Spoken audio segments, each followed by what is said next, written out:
Hi കൂട്ടുകാരെ, മിനീസ് കിച്ചണിലേക്ക് എല്ലാവർക്കും സ്വാഗതം. ഇന്ന് ചെറുപയറും കൊണ്ടൊരു നല്ല ഹെൽത്തി ആയിട്ടുള്ളൊരു പലഹാരത്തിൻ്റെ റെസിപ്പിയാണ് ഞാൻ ചെയ്യുന്നത് കേട്ടോ. നല്ല ഇതായിട്ട് നല്ല ടേസ്റ്റായിട്ട് മുതിർന്നവർക്കും കുട്ടികൾക്കും എല്ലാം ഒരുപോലെ ഇഷ്ടപ്പെടുന്ന ഒരു നല്ലൊരു റെസിപ്പിയാണിത് കേട്ടോ. വീഡിയോയിലേക്ക് പോകുന്നതിന് മുമ്പ് വീഡിയോ കണ്ട് ഇഷ്ടപ്പെടുവാണ് ലൈക്ക് ചെയ്ത് ഷെയർ ചെയ്ത് കമൻറ്റ് ചെയ്ത് സബ്സ്ക്രൈബ് ചെയ്യാൻ മറക്കല്ലേ. നമുക്ക് വീഡിയോയിലേക്ക് പോവാം. ചെറുപയർ വെച്ചൊരു റെസിപ്പിയാണ് ചെയ്യുന്നത് കേട്ടോ. നല്ല ഹെൽത്തി ആയിട്ട് മുതിർന്നവർക്കും കുട്ടികൾക്കും ഒക്കെ നല്ല ഹെൽത്തി ആയിട്ടുള്ളൊരു പലഹാരത്തിൻ്റെ റെസിപ്പിയാണ് ഞാൻ ചെയ്യുന്നത്. അതിന് ഒരു 250 ml കപ്പിന് 1 കപ്പ് ചെറുപയർ എടുത്തിട്ടുണ്ട്. ചെറുപയർ നല്ലോണം ഒന്ന് കഴുകിയെടുക്കണം. വെള്ളം ഒഴിച്ച് നമുക്ക് നല്ലോണം ഒന്ന് കഴുകിയെടുക്കണം. പയറ് ഒരു പ്രാവശ്യമൊക്കെ വെള്ളം ഒഴിച്ച് ഒന്ന് കഴുകിയെടുക്കുക. നമുക്കിതിന് വറുത്തെടുക്കേണ്ടതാണ്. ജസ്റ്റ് ഒന്ന് നമ്മളൊന്ന് കഴുകിയെടുക്കുകയാണ്. ഇതുപോലെ അരിപ്പയിലോട്ടിട്ടിട്ട് വെള്ളം തുറന്ന് കഴിയുമ്പോൾ നമുക്കൊന്ന് ഒരു പാനിനടുപ്പ് വെച്ച് ഇതൊന്ന് വറുത്തെടുക്കാവേ. വറുക്കുമ്പം വെള്ളമൊക്കെ പോയി ഒന്ന് നല്ലോണം ഒന്ന് വറുത്തെടുക്കാം. ഇപ്പം ഞാൻ അടുപ്പിലോട്ട് ഒരു പാൻ വെച്ച് ഇതിലേക്ക് ഇട്ടിട്ടുണ്ട്. നമുക്ക് ഒന്ന് ചൂടായി കഴിയുമ്പോഴത്തേക്ക് വെള്ളമെല്ലാം പോയി നല്ലോണം ആവും. എന്നിട്ട് നമുക്ക് നല്ലോണം ചെറുപയറൊന്ന് വറുത്തെടുക്കാം. ഇതിനകത്ത് വെള്ളമെല്ലാം പോയി കഴിയുമ്പോഴത്തേക്ക് തീ കുറച്ച് വെച്ച് വേണം നമ്മളിനി വറുക്കാനായിട്ട്, കരിഞ്ഞു പോകാതെ ഒരു ഗോൾഡൻ നിറമാകും. ഇത് വറുത്ത് കിട്ടുമ്പോൾ നല്ലൊരു മണം വരും കേട്ടോ. നമുക്ക് അത് അന്നേരമാണ് ഇത് നമുക്കറിയാം. അപ്പോൾ നല്ലോണം ഒന്ന് വറുത്തെടുക്കുന്നത്, കരിഞ്ഞു പോകാതെ തീ കുറച്ച് വെക്കണം. ഇപ്പം എന്തേ വെള്ളമെല്ലാം പോയി നല്ല ഇതായിട്ടുണ്ട്. ഇതിപ്പം എന്തേ ആയിട്ടുണ്ട് ഉണ്ടോ. നല്ലോണം മൂത്തിട്ടുണ്ട്. നല്ല സ്മെല്ല് വരും കേട്ടോ. നമുക്കിത് നല്ലോണം മൂത്ത് വരുമ്പോഴത്തേക്ക് കരിയാതെ നമ്മൾ വറുത്തെടുത്തിട്ടുണ്ട്. ഇനി നമുക്കിതൊരു വേറൊരു പാത്രത്തിലേക്ക് മാറ്റി ഇതൊന്ന് ആറട്ടെ. നമുക്ക് വേറെ സാധനങ്ങളൂടെ വറുക്കാനുണ്ട്. നമുക്കിതൊന്ന് വേറൊരു പ്ലേറ്റിലേക്ക് മാറ്റാം. ഈ പാനിലേക്ക് തന്നെ ഒരു 10-25 അല്ലെങ്കിൽ 20 എണ്ണമെങ്കിലും ബദാമാണ് എടുത്തേക്കുന്നത്. ഇതോടെ എണ്ണയൊന്നും ഒഴിച്ചിട്ടില്ല, ചുമ്മാ ഒന്ന് വറുത്തെടുക്കുവാണ്. ചൂടായി കിടക്കുന്ന പാനാണ്. അപ്പം നല്ലോണം ഒന്ന് വറുത്തെടുക്കാൻ പറ്റും. തീ ഒന്നും കൂട്ടി വെക്കണ്ട, ചെറിയ തീയിട്ടാൽ പെട്ടെന്ന് തന്നെ വറുത്തെടുക്കണം കേട്ടോ. നമുക്കിതെല്ലാം പൊടിച്ചെടുക്കേണ്ടതാണ്. അപ്പം വറുത്ത ശേഷമാണ് നമ്മളിത് പൊടിക്കുന്നത്. അപ്പം ഇതും വറുത്തിട്ടുണ്ട്. നമുക്കിത് മാറ്റി വെക്കാതെ കപ്പലണ്ടിയാണ് നീ എടുക്കുന്നത്. ഞാനൊരു അരക്കപ്പ് എടുത്തിട്ടില്ല, അരക്കപ്പിന് താഴെയായിട്ട് എടുത്തിട്ടുള്ളൂ. അതും ഒന്ന് ഇതുപോലെ, ഇത് റോസ്റ്റായ കപ്പലണ്ടിയാണ്, എന്നാലും ഒന്നുകൂടെ ഒന്ന് ചൂടാക്കി എടുക്കുവാണിത്. കപ്പലണ്ടിയും വറുത്തിട്ടുണ്ട്. നമുക്ക് തീ ഓഫ് ചെയ്യാവേ. ഒരു മുറി തേങ്ങയാണ്, ചെറിയ ഒരു മുറി തേങ്ങയാണ്. ഞാൻ അതിൻ്റെ ഈ ഫസ്റ്റത്തെ കറുത്ത ഭാഗം എല്ലാം ചെത്തിക്കളഞ്ഞിട്ട് എടുത്താണ്. നമ്മുടെ മിക്സിയുടെ ജാറിലേക്ക് ഇട്ടൊന്ന് ഒന്ന് പൊടിച്ചുകൊണ്ട് വരാവേ. ക്രഷ് ചെയ്യുമ്പോൾ ഒന്ന് പൊടിഞ്ഞ് കിട്ടും കേട്ടോ. ഒരു പാൻ അടുപ്പ് വെച്ചിട്ടുണ്ട്. ഇതിലേക്ക് ഒരു ടീസ്പൂണ് നെയ്യ് ഇടുവാണ്. നെയ്യ് ചൂടാകുമ്പോൾ ഇതുപോലെ പൊടിച്ചുകൊണ്ട് കണ്ടോ. ഞാനൊന്ന് ക്രഷ് ചെയ്തപ്പോൾ നല്ലോണം പൊടിഞ്ഞു. ചിരണ്ടിയ തേങ്ങയാണെങ്കിലും മിക്സിയുടെ ജാറിയിട്ട് ഇങ്ങനെ ഒന്ന് ക്രഷ് ചെയ്തെടുത്താൽ മതി കേട്ടോ. എല്ലാം ഒരുപോലെ ആകാൻ വേണ്ടിയാണ്.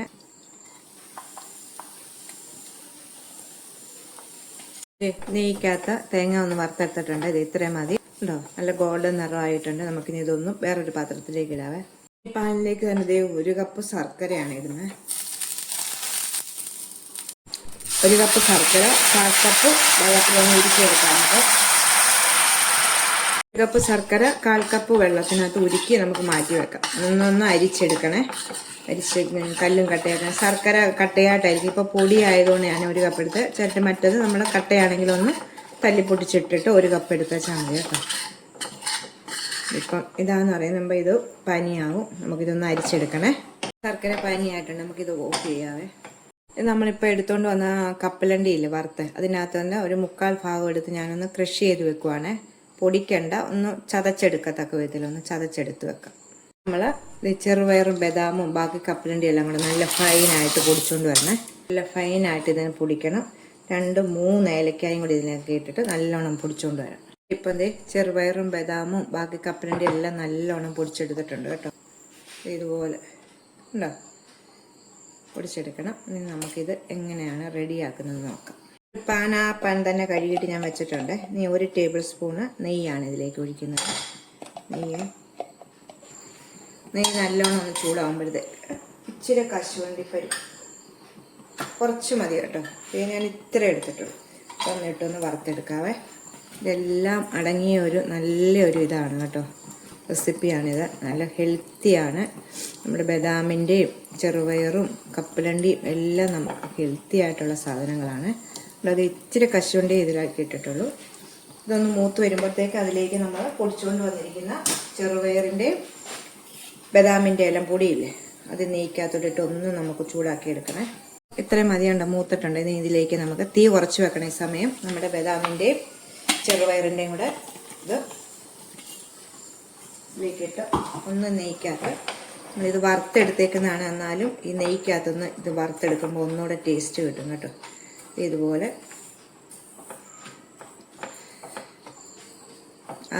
അതിനകത്ത് വന്ന നെയ്ക്കൊണ്ട് എല്ലാം കൂടെ ഒന്ന് ഇളക്കി ഇങ്ങനെ ഇട്ടാൽ മതി. ഒത്തിരി മൂപ്പിക്കൊന്നും വേണ്ട. മൂപ്പിച്ച് നമ്മൾ എടുത്തതാണ് ചെറുപയർ. അപ്പം നമ്മൾ ഇങ്ങനെ ഇത്രയൊന്ന് ചൂടാക്കി എടുത്താൽ മതി. നമുക്കിനി ഇതിലേക്ക് ബാക്കി സാധനങ്ങളൊക്കെ ചേർക്കാം. അപ്പം നെയ്യും ആ ചെറുപയറിൻ്റെ പൊടിയെല്ലാം ഒന്ന് നല്ലോണം യോജിച്ച് കിട്ടും. 1-2 മിനിറ്റ് മതി കേട്ടോ. ഇനി ഇതിലേക്ക് തേങ്ങയാണ് നമ്മൾ ഇടുന്നത്. തേങ്ങയും കൂടി ഇട്ടിട്ട് അതിലേക്ക് മിക്സ് നല്ലോണം ഒന്ന് എല്ലാം കൂടെ ഒന്ന് ഫ്രൈ ചെയ്തെടുക്കാം.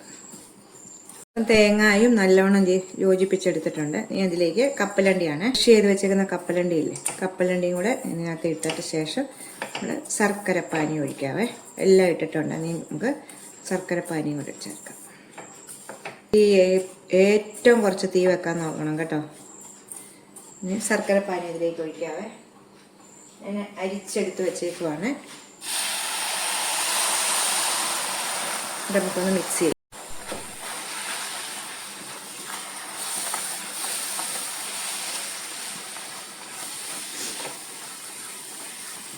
ഇതുപോലെ നമുക്കൊന്ന് മിക്സ് ചെയ്ത് ഇതുപോലെ പാനയിൽ നിന്ന് വിട്ട് വരത്തക്ക വിധത്തിലുള്ള പരുവാകുമ്പോഴത്തേക്ക് നമുക്ക് തീ ഓഫ് ചെയ്യണേ. കണ്ടോ, ശർക്കര പാനി എല്ലായിടത്തും പിടിച്ച് നമ്മൾ 2-3 മിനിറ്റ് നേരം ഒന്ന് ഇളക്കി. കണ്ടോ, ഇതുപോലെ വിട്ട് വരും പാന. അപ്പം നമുക്ക് ഇനി ഇതിങ്ങനെ എടുത്ത് ഇളക്കിയെല്ലാം വെച്ചിട്ട് ഒരു 10-20 മിനിറ്റ് ഒന്ന്, അപ്പം വലിയ ചൂടൊന്ന് ആറാൻ വേണ്ടിയിട്ട് നമുക്കൊന്ന് ഇതിപ്പോൾ ഒന്ന് വെക്കാം, മൂടി വെക്കാവേ. നമുക്ക് തീ ഓഫ് ചെയ്തിട്ടുണ്ട്. അപ്പോൾ നമുക്ക് ഇനി ഒരു 10-15 മിനിറ്റ് കഴിയട്ടെ. ഇപ്പം വലിയ ചൂട് പോയി ചെറിയ ചൂടുണ്ട് കേട്ടോ. ചെറിയ ചൂടോടെ വേണം കേട്ടോ. കയ്യിലോട്ട് ഇച്ചിരി നെയ്യ് വേട്ടിട്ട് നമുക്ക് ഇഷ്ടമുള്ള ഷേപ്പ്. ഞാനിപ്പോൾ ഒരു ചെറുതായിട്ട് ലഡുവിൻ്റെ ഷേപ്പിലാണ് കേട്ടോ. നമുക്ക് ചെറുപയർ ലഡു എന്നാണ് ഇതിന് പേരിടാം നമുക്ക് കേട്ടോ. ആണെങ്കിൽ ഏത് വേണമെങ്കിലും പേരിടാം നമുക്ക്. ഇത് വേണ്ട, ചെറിയ ചൂട് വേണം കേട്ടോ, തീരെ അങ്ങ് തണുത്ത് പോകല്ലേ. അപ്പം നമുക്ക് വേണ്ട ഇതുപോലെ നല്ലോണം ഒന്ന് അമക്കി ഒന്ന് ഉണ്ട പിടിച്ചെടുക്കാവേ. ചെറുതായിട്ട് കൈ വെച്ചിട്ട് നെയ്യ് വരട്ടിയിട്ട് ഉണ്ടോ, ഇതുപോലെ ഇതിനകത്ത് എല്ലാം അടങ്ങിയിട്ടുണ്ട് കേട്ടോ. നല്ലൊരു ഇതാണിത് കഴിക്കാൻ. നമുക്കിതുപോലെ എല്ലാം ഒന്ന് പിടിച്ചെടുക്കാം. കയ്യിലൊന്നും ഒട്ടത്തില്ല കേട്ടോ. ചെറിയ ചൂട് വേണം, തീരെ തണുത്ത് പോലെ. ഇപ്പോൾ ചെറിയ ചൂടുണ്ട് കേട്ടോ, ചെറുതല്ല, ഒരുമാതിരി നല്ല ചൂടുണ്ട്. ഇതോ അപ്പം ഞാൻ എല്ലാം പിടിച്ചെടുത്തിട്ടുണ്ട് കേട്ടോ. നല്ല ടേസ്റ്റായിട്ടുള്ളൊരു ഹെൽത്തി ആയിട്ടുള്ളൊരു ലഡുവിൻ്റെ റെസിപ്പിയാണിത് കേട്ടോ. ചെറുപയറും എല്ലാം കൊണ്ട് നമ്മൾ ഉണ്ടാക്കിയേക്കുന്നത് കണ്ടോ. ചെറുപയറൊക്കെ നല്ല ഹെൽത്തി അല്ലേ, എന്തെല്ലാം ഗുണങ്ങളുണ്ട്, അതെല്ലാവർക്കും അറിയാവുന്നതാണല്ലോ. എല്ലാവരും ഒന്ന് ട്രൈ ചെയ്ത് നോക്കണം കേട്ടോ. ഒന്ന് മുറിച്ച് കാണിക്കാം നിങ്ങളെ കേട്ടോ. കണ്ടോ, കശുവണ്ടിയും കപ്പലണ്ടിയും തേങ്ങായും ശർക്കരയും ചെറുപയറും എല്ലാം ബദാമും എല്ലാം ചേർത്തുണ്ടാക്കിയൊരു പലഹാര റെസിപ്പിയാണ്. വീഡിയോ കണ്ട് ഞങ്ങളെ സപ്പോർട്ട് ചെയ്യണം. കയ്പെന്ന് പറയുന്ന ഓപ്ഷൻ ഞെക്കാൻ മറക്കല്ലേ. ഇപ്പം നമുക്ക് അടുത്തൊരു വീഡിയോയിൽ കാണാം. ടാറ്റാ.